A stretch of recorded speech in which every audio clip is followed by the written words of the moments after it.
This is Edwards, low quality, soft, kind of crunchy Edwards shirt that I've got. I put about 400 on it, I think. I don't know, it helped it a little bit. I got the ends thinned down. I thought I'd just show some later stage thinning. I put a new grind on this moose billet. I'm gonna go kind of sloppy with this, just try to chip something half clean. This is not gonna be a really thin blade because it's gonna have a lot of air and who knows what in the middle. So, but it's big. This is good practice if you want to make big stuff. This Edwards is okay, and it looks superficially enough like a Mill Creek that I'll make a okay Ramie.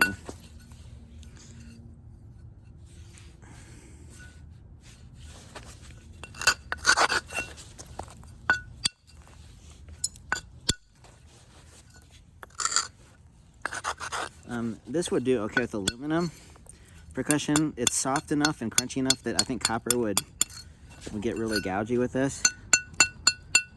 So this kind of softer shirt might be good if you're getting into some antler practice.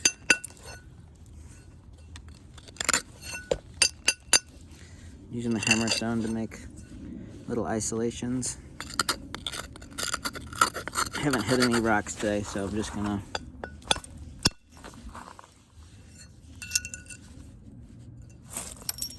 get warmed up on some small flakes, trimmers and turners, because we're gonna have to come back and get through this thickness here. On this kind of material, you have to just time your width gloss.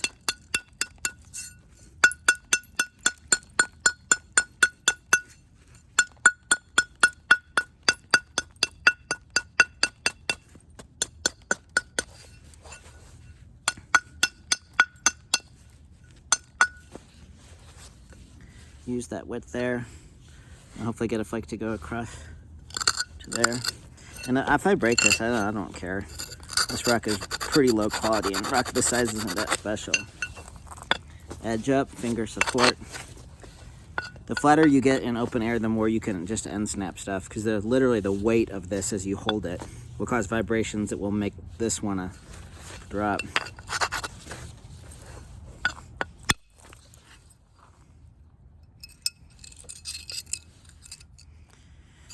It's a good spot to use this width here, and then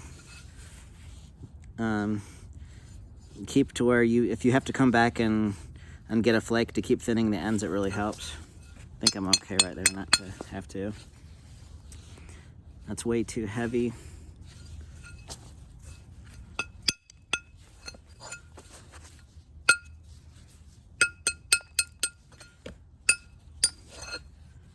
That bump off.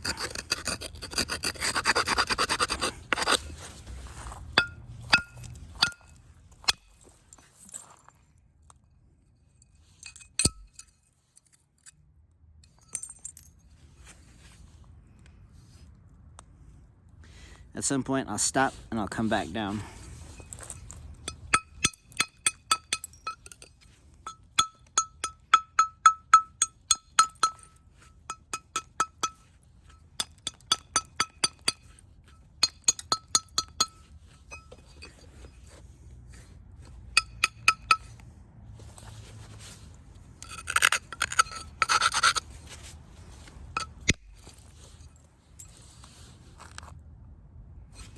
Little space and then another ridge. A lot of these, if it's really crunchy, just do with the hammerstone. The more dry and crunchy it is, the more width you have to lose.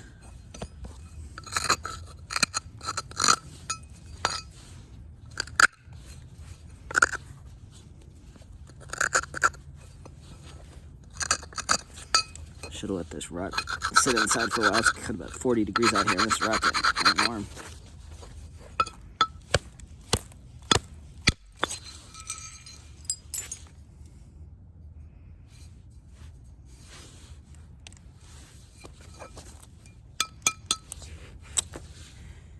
Carefully raise and lower.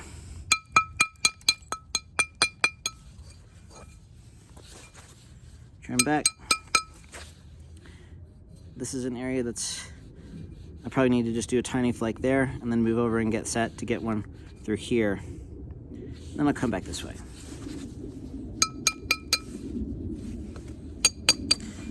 People have been asking me about that copper antler platform video, and I've got a whole bunch of preforms. They were copper nap that I got from a friend who got out of flint napping, but all I had was the Jim Regan solid copper paddle bars, and it's not what people have, so I'm not gonna upload it. When I can get some boppers and stuff, then I'll do that. I'm not gonna order anything. I'll just wait till I get somebody that's got them.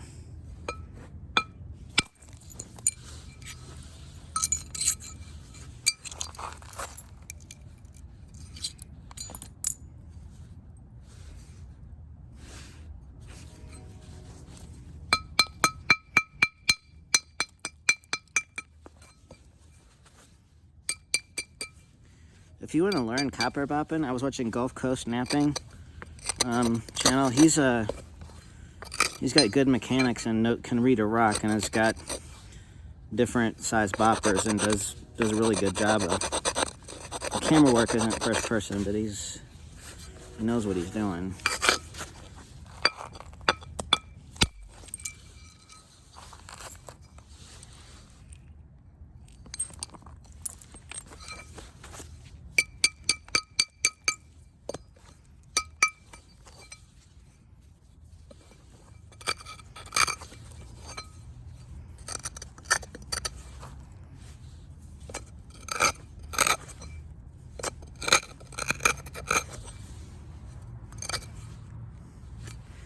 I'm a little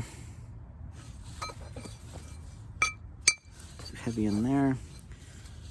This is not the best hammerstone rock. I'm really tempted to just get a trimmer right there. Okay. Overstruck that a little bit. That helped me. This hammerstone is in bad shape. Need to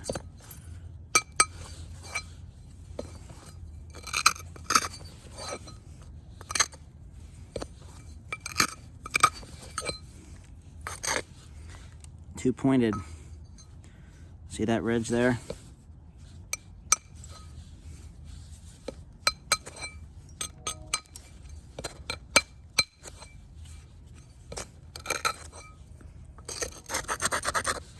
This is very wide. I think it'll be okay.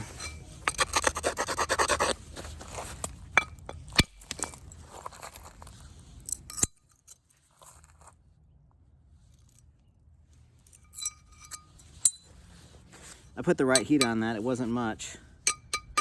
500 would have made this thing squirrely around these concrete spots. Okay, let's come back down here.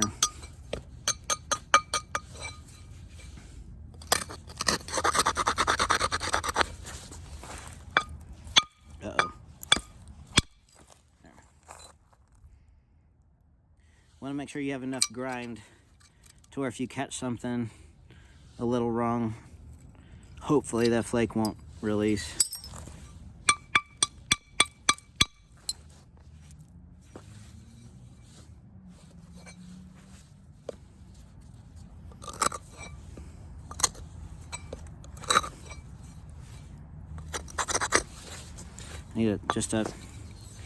This is way too much mass to attack with a big flake there. I'm gonna need to narrow that and relieve that ridge. So just a little slower.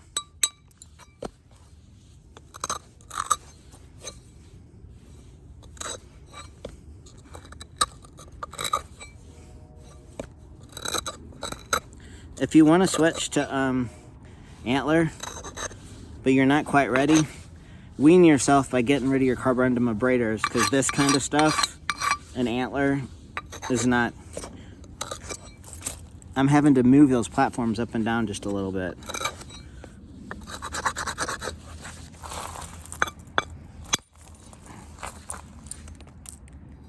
That flake, I lost a little energy. I'd like that to be a little bit deeper, but it's okay because we have enough contours to really get some nice flakes here. as I get caught back up on this side.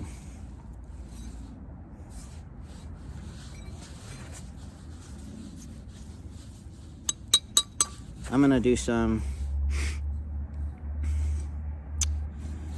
do a little evening here, just smoothing. Come back and get a flake here, smooth this, brush this down, come back up this edge and smooth into here, and probably shut it off. Because I want to work faster. And it does you no good to see me flipping random around on this thing and do basically the same thing for another hour and 15 minutes before it's ready for edge work.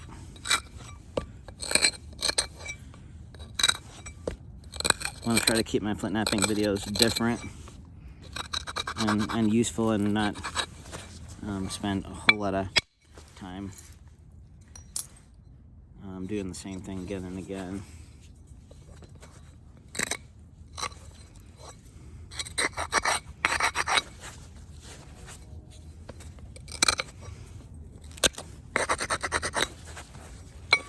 I'd like for this to come through to that lower area here, but I've got quite enough thickness, so I'm not gonna definitely go for it, because I'll have another opportunity here down the line. And this is a crusty area, so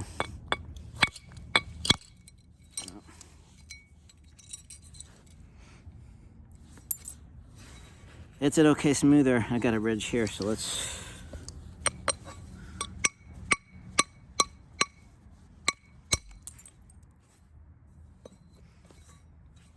This has got some nice strength to it still.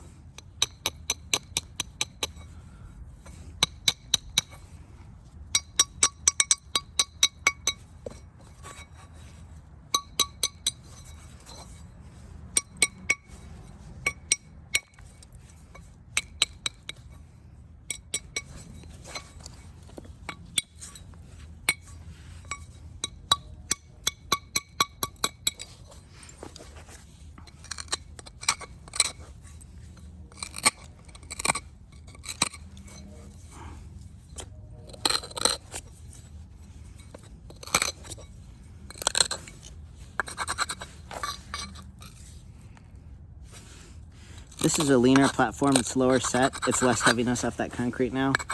And so I ought to be able to, there we go.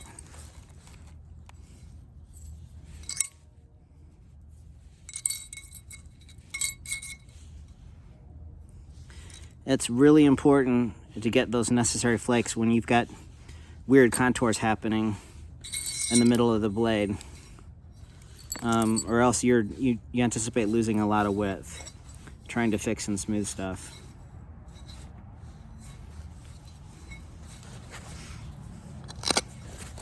Obviously this moose bullet is not authentic. These Ramies would have been made with a large white tail, or maybe an exotic large antler or something, I don't know, if they're using direct percussion. Which, on some of the nature of this grainy stuff, it hammerstones to a point only so well. You can usually see this difference between the smoothness on the Mill Creek artifacts, what's hammerstone and what's wood potentially, or antler. Trimming this back down to come here. Some of these are going to be working in sets when everything's turned one way, and other times kind of have to work alternately in this middle part of this blade, so that you don't, unless you have distinct areas of thickness on one side.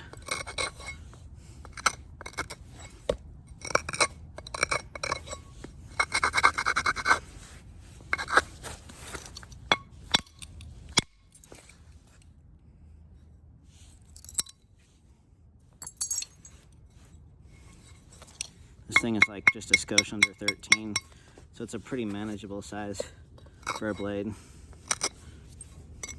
Once you get over 20, anything from 20 to 4 feet is about the same, it seems like.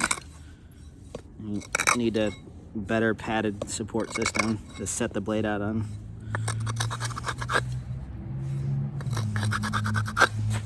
This platform isn't awesome, but I think I can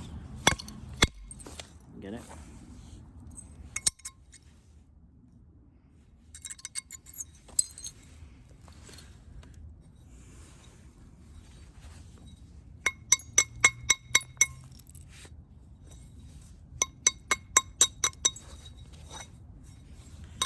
On the Mill Creek Ramies, you could just tell that there's some of them are heat treated. A lot of them are just raw. Mill Creek will get white from gray to white.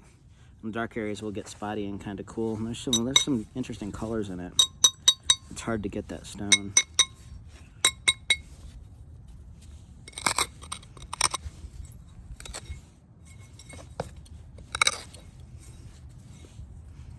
Tim Dillard makes the best Ramies around.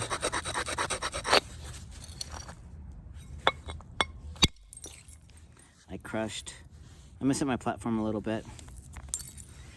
I crushed smooth and nice. Sometimes that happens. You kind of you set up a platform that's crusty or whatever. Sometimes you can learn how to do things to where the angle of your strike is not going to be hingy. It's just going to shatter smooth.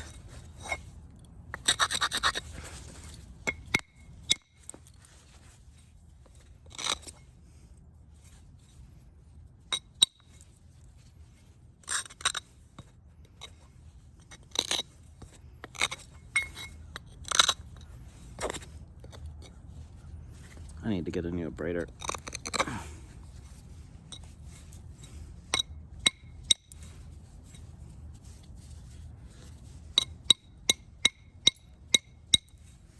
Those concrete areas are just right on the edge. You kind of have to trim them out. I just need a little smoother in there. Make sure you don't have a big bump. Very nice. Take your time on those little smoothing flakes. There's not, if you're doing a whole lot of edge turning, chopping, and really thickening, you can do that if you have enough width, but clean is the way to go when you want to get thin edge stuff. Even if you've got a blade with a little bit of body on it, keeping those edges controls means those trimming flakes need to be thought out. This has got a low area, so I'm just going to have to do another little one back off and not trap and get one to curl around that. But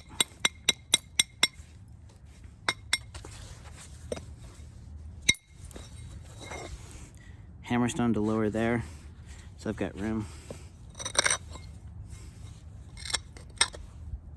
This stuff is really losing a lot more width because it's just crusty. You can turn and then you gotta sometimes return. Hammerstone isolation for here.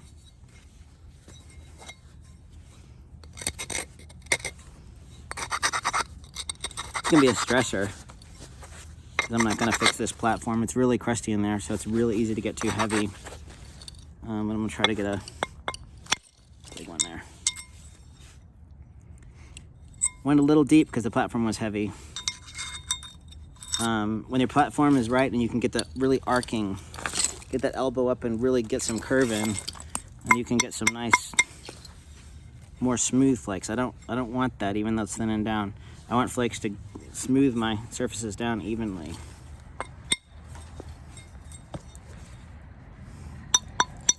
But that's okay because I've got all kinds of nice smoothness to come in and clean from the other side. And then after a couple flakes are done, I'll just walk back up the base as I work from these ends, really keep that edge up. When the edge is up, you want to make sure that you're not just holding it back here. You want to hold it and evenly support the edge. And get enough support back here so that when you hit it, all this back blade edge isn't going to end snap off. It shouldn't do it, but if you have a flaw in the material, it sure will let you know that it will.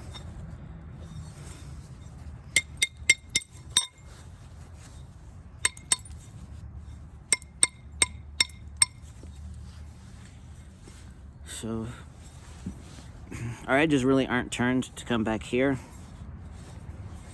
I'd like to just come and get a flake there, but all I have room for is one small one here. And I'm just gonna have to take advantage of these contours as I come down and then get another one and time it with coming down here.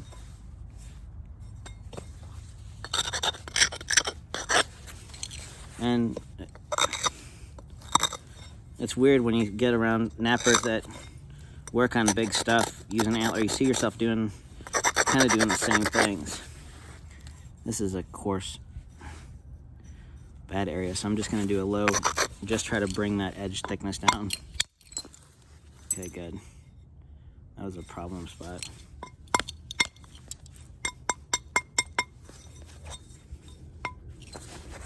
I'd like to get that thickness off right here, but that's too heavy there, so trimming down.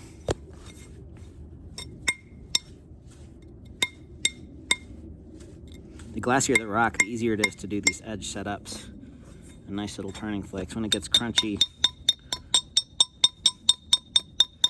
it gets a little trickier.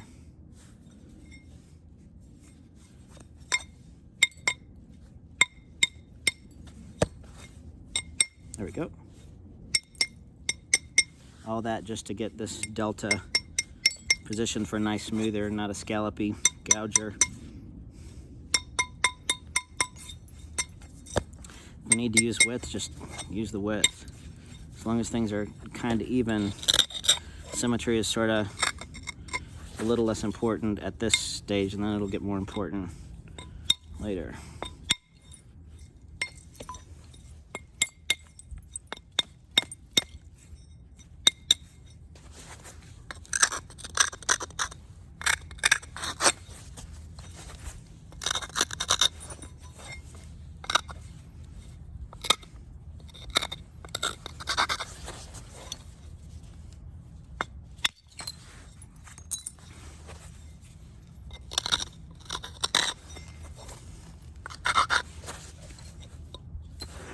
This platform is a little high. I've got to just brush that down just a little bit.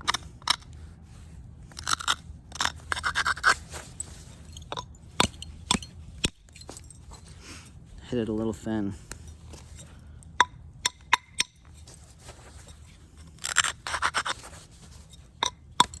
On these blades, when you watch me taking these big flakes, it seems like it goes quick. And then if you want to make a nice one, which in this case I'm not, because the edge qualities on this stuff for finishing a paper even antler edge is going to be, I hate to say it, not worth my time on this quality of rock. I could spend 3 hours making the blade 4% better, and most people wouldn't have a clue that I did that. They're just looking at a picture. Which I will do for a lot of the work I'm into, but right now I'm not into the I'm not in big blade mode. I'm just doing this because I had this rock that I put in the turkey roaster.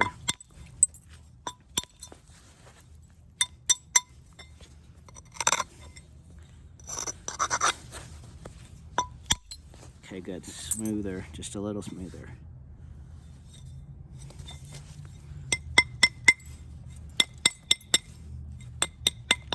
I'm holding it pretty, to get these smooth trimmers a lot of times you just kind of have to hold your angle where it's not moving, not trap flakes, and do just careful little precise quick hits at a known angle.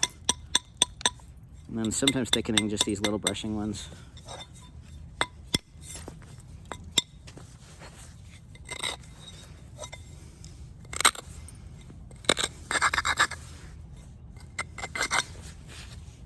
It's a little under into there.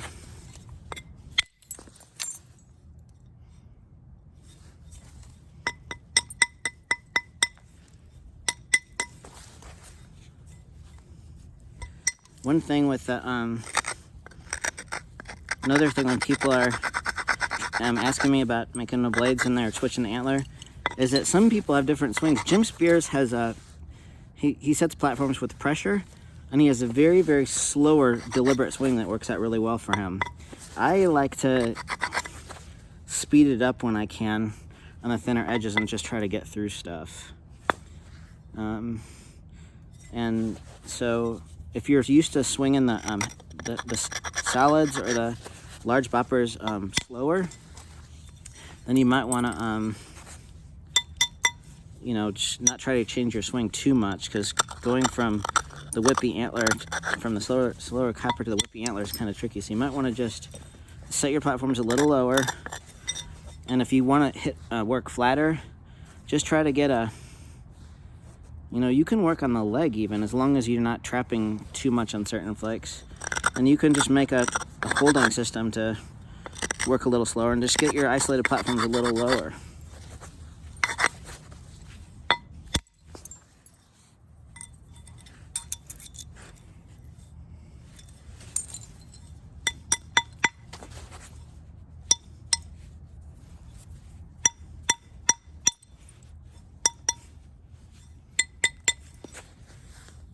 So I like the thickness that I'm at right now, because all the rest of the smoothing that I'm gonna do from these deltas, and then I'm gonna come back and lose a little bit of width and do end thinning, so I'm creating ridges rather, because it's pretty flat on this side. So as I get ridges, I'll kind of go back and forth, and as I work from both ends, I'll get rid of some of that flatness by default as I serially work down, and then I'm gonna just go aggressive, and then the edges will be set pretty well to do thinning on this face, and that ought to do quite a bit of thinning, and then we'll just do randoming around, getting our edges thin, and have a, you know, okay dance. These things of this size were just kind of ceremonial. The small Ramies are resharpened and used, but these big ones are usually kind of, you know, ceremonial kind of things. All right, that's 26. So I'm gonna stop. This billet I can use on the big flakes. I'll switch to the whitetail, which I need to grind.